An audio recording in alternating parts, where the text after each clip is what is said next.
Bom dia, boa tarde, boa noite.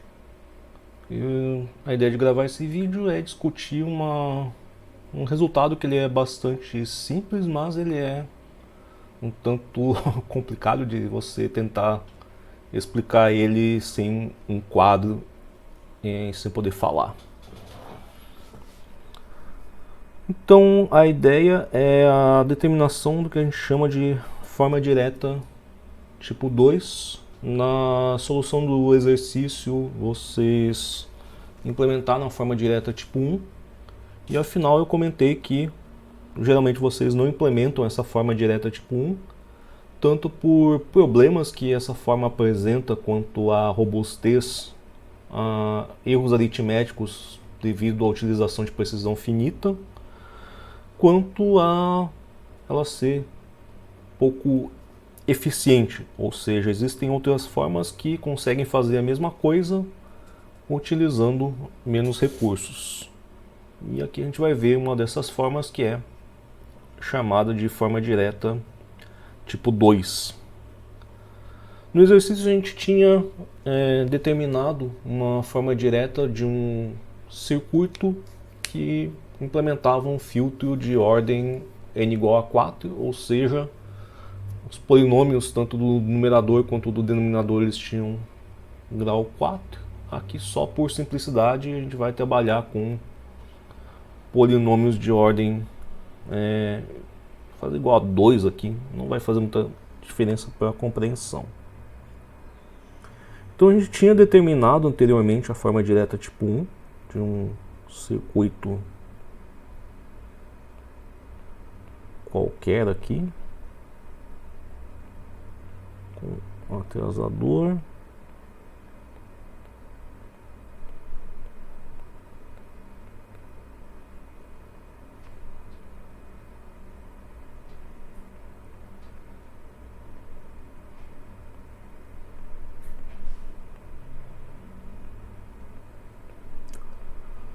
tudo isso aqui passa por um somador, a gente forma o sinal y de n.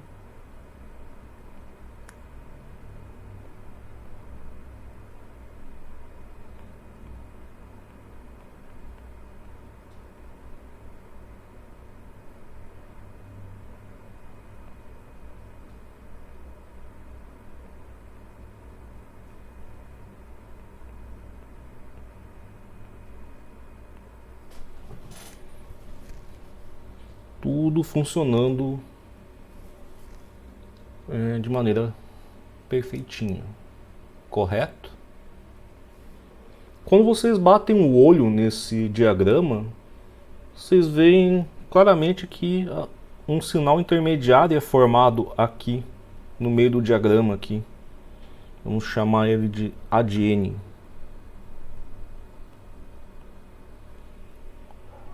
Correto? E se vocês observarem, entre o x de n e o a de n, tudo que a gente tem é um sistema linear invariante no tempo. E entre o a de n e o y de n, o que a gente tem no meio também é um sistema linear invariante no tempo. No caso, você teria aqui que o a de n ele é igual a um somatório de bk x de n menos k, com k variando de 0 até 2, o que é fácil de verificar que ele é um sistema tanto linear quanto invariante no tempo. E da mesma maneira a gente tem que o y de n ele é igual ao a de n somado aqui com somatório de j igual a 1 até 2 de ak y n menos k. O que é bastante fácil também a gente verificar que é um sistema linear e invariante no tempo. Se a gente pegar aqui essa primeira metade do circuito e dizer que isso aqui é um sistema cuja função de transferência ele é H1 de Z. E essa segunda metade aqui a gente disser que ele é um sistema cuja função de transferência é H2 de Z, numa visão aqui num nível um pouco mais alto de abstração. A gente pode enxergar esse sistema aqui como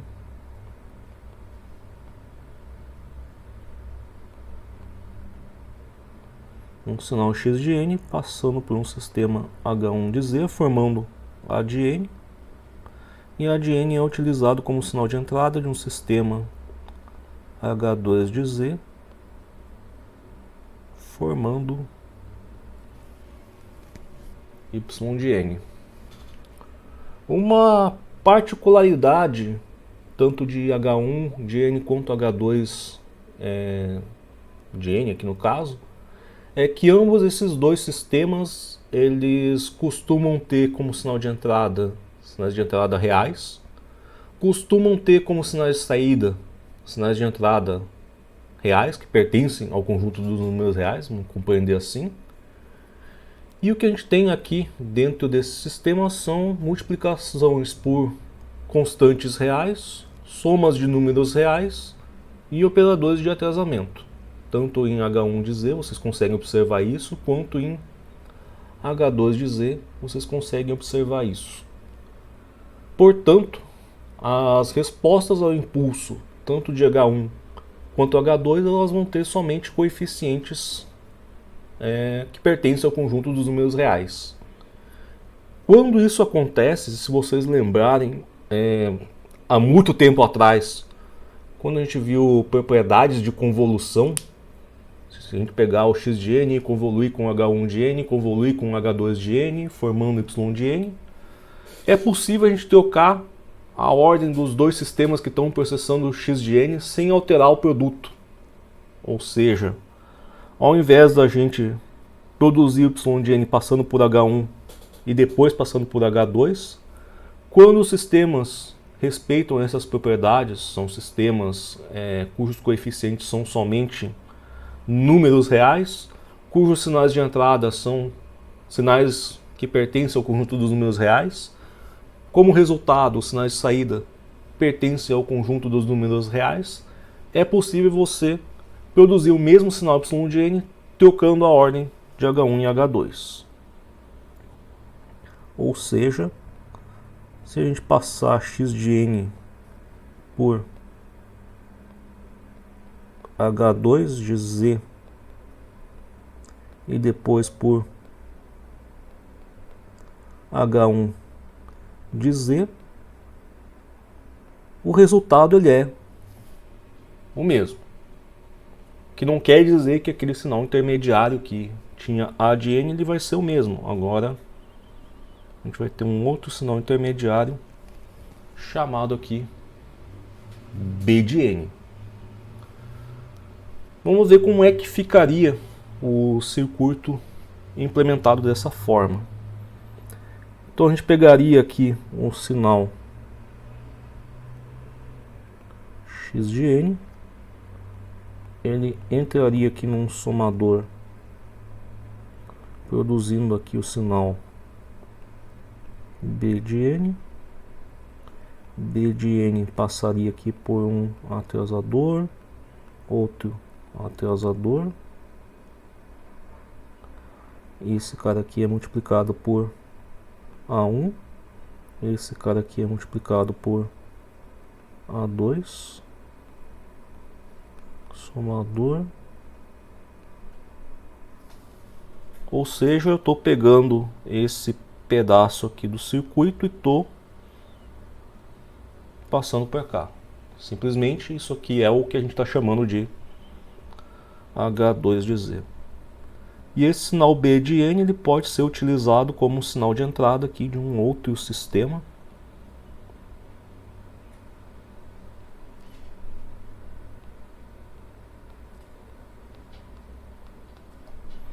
E o sinal produzido ele é o mesmo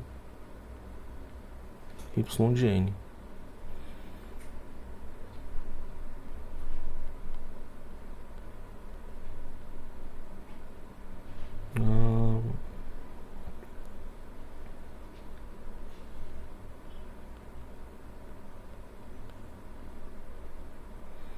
Aqui é multiplicado por B1.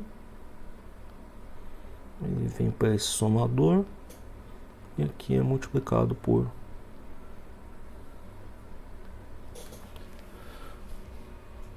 B2 de N. Parem e pensem 5 minutos porque esse circuito ele pode ser otimizado.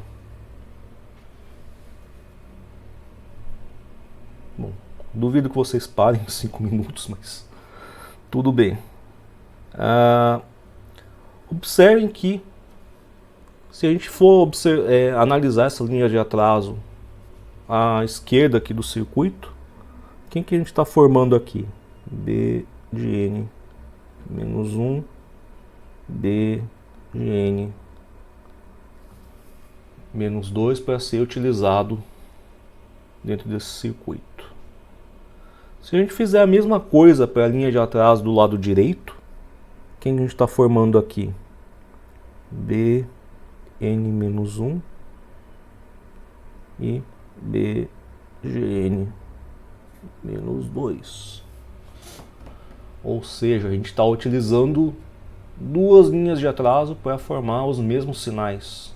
A gente precisaria normalmente de somente uma linha de atraso. Então, na verdade, esse circuito ele pode sofrer uma segunda modificação. A gente teria aqui o x de n, somatório, formando o que era aqui o b de n, certo? Zena menos 1, Zena menos 1,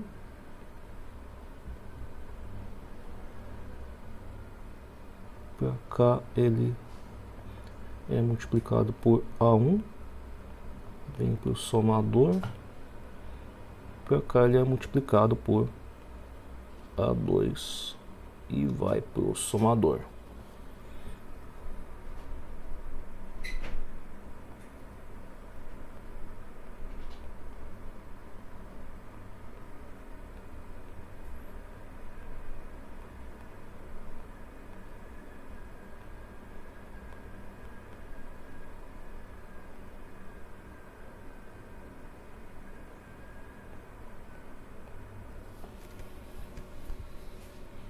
Então, para realizar exatamente a mesma função, quando você utiliza aqui a forma direta tipo 1, você precisa de 4 somadores, 4 elementos atrasadores e 5 elementos de multiplicação por constante, se eu não deixei de ver alguma coisa.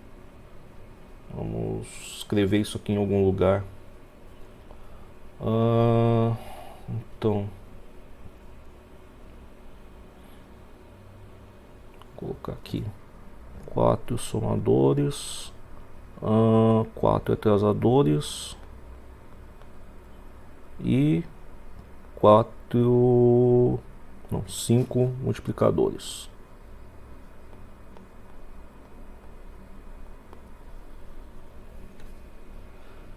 Já se você implementar isso aqui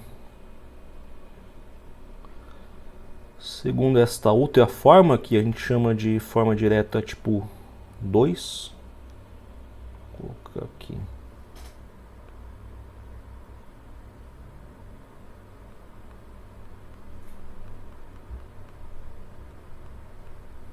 Ou forma direta 2, ou forma canônica 2, ou forma canônica tipo 2. A gente vai precisar então dos mesmos 4 somadores.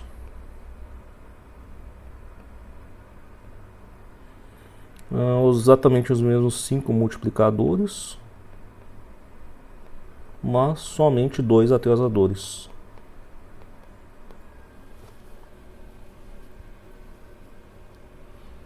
Se vocês pegarem exatamente o mesmo circuito do exercício anterior, aliás, a mesma função de transferência do circuito anterior, Vocês poderiam implementar ela na forma direta tipo 2 e vocês teriam que utilizar somente 4 elementos atrasadores ao invés de 8, se não me engano, foram utilizados na solução. Muitas vezes isso vai resultar em área de chip que você não precisaria gastar, ou memória em si, caso você vai implementar esse filtro em software. Entretanto, forma direta tipo 2, diretamente assim, ela vai apresentar bastante problemas de estabilidade numérica quando você for implementar tanto essas funções de multiplicação quanto de soma com operadores de aritmética limitada. Não obstante, a gente vai ver que existem outras formas cascata, por exemplo, que podem se beneficiar de pegar parcelas do sistema e implementar na forma direta tipo 2, que torna esse sistema mais interessante, tanto do ponto de vista de eficiência. Na verdade, a eficiência vai continuar, na verdade, a mesma, mas você vai combater esses problemas de